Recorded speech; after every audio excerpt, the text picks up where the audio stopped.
Imam Syekh Muhammad Rashid Ridho mengatakan bahwa karena puasa dan Al-Quran itu tujuan dan sarana, tujuannya adalah memuliakan Al-Quran, sarananya dengan ibadah puasa dan memuliakan Al-Quran, itu memiliki fungsi yang sama. Apa fungsi yang sama itu? Yaitu untuk membersihkan hati dan menyucikan jiwa. Nah, puasa itu juga memiliki tujuan yang sama, untuk menyucikan jiwa. Sebab coba kalau kita melaksanakan ibadah puasa, kita merasakan ya betapa jiwa kita ini tenang. Hawa nafsu dan syahwat yang biasanya bergejolak itu menjadi apa? Menurun dia intensitasnya. Tekanan-tekanan syahwat yang setiap hari ada di luar bulan suci Ramadan. Bagaimana cara Allah menekan untuk membersihkan syahwat ini dari hati kita? Itu dengan cara berpuasa. Dengan cara bagaimana? Dikeringkan saluran makanan dan minuman, dikeringkan, dibuat kering ya. Kita tidak makan, tidak minum dengan berpuasa ya. Maka kalau kita tidak kendalikan, kalau kita tidak puasakan perut kita, kalau kita tidak puasakan, maka akan meledaklah syahwat ini. Maka itulah cara Allah untuk membersihkan jiwa kita. Karena pangkal masalah yang sering kali yang ditimbulkan di dalam problem masalah kehidupan kita ini, apakah itu korupsi, apakah itu mencuri, apakah itu berzina, apakah itu semua keburukan itu, pangkalnya adalah karena syahwat perut. Manusia ingin berlebih-lebihan untuk memenuhi hasrat syahwat perutnya.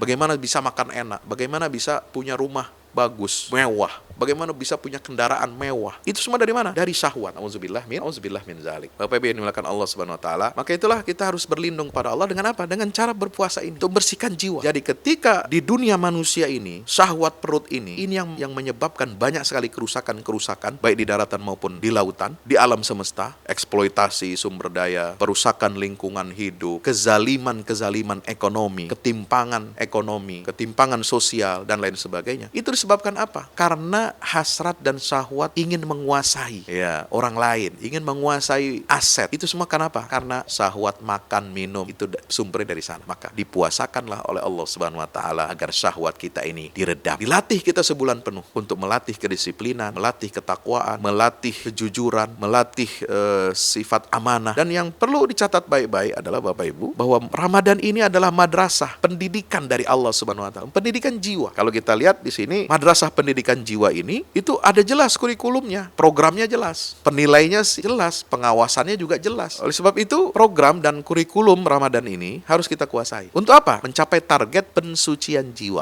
Salah satu bentuk penyucian jiwa dari ibadah puasa ini apa? Ya, ketika Allah berfirman, wahai orang-orang yang berpuasa, yang lulus dari ibadah Ramadan, jangan kamu makan harta-harta kamu di antara kamu dengan cara yang batil. Maka akhlak yang keluar dari seorang yang berpuasa Ramadan, dia harus menjauhkan diri dari praktek kecurangan dan kelacuran, praktek korupsi, merugikan orang banyak, harus dijauhi. Inilah akhlak orang berpuasa. Kalau ini semua dilakukan dalam kerangka pensucian jiwa, insya Allah negeri kita jadi negeri yang baldatun thayyibatun wa rabbun ghafur. Subhan. Hati kita bersih, hati kita suci. Nah, orang yang berpuasa dengan mensucikan jiwanya secara baik, dia akan melahirkan pribadi-pribadi insan yang muttaqin, yang penyabar, yang penyantun, yang suka peduli kepada orang lain. Nah, ini semua tercakup di dalam kategori hamba yang muttaqin, yang menjadi tujuan kita berpuasa, la'allakum tattaqun.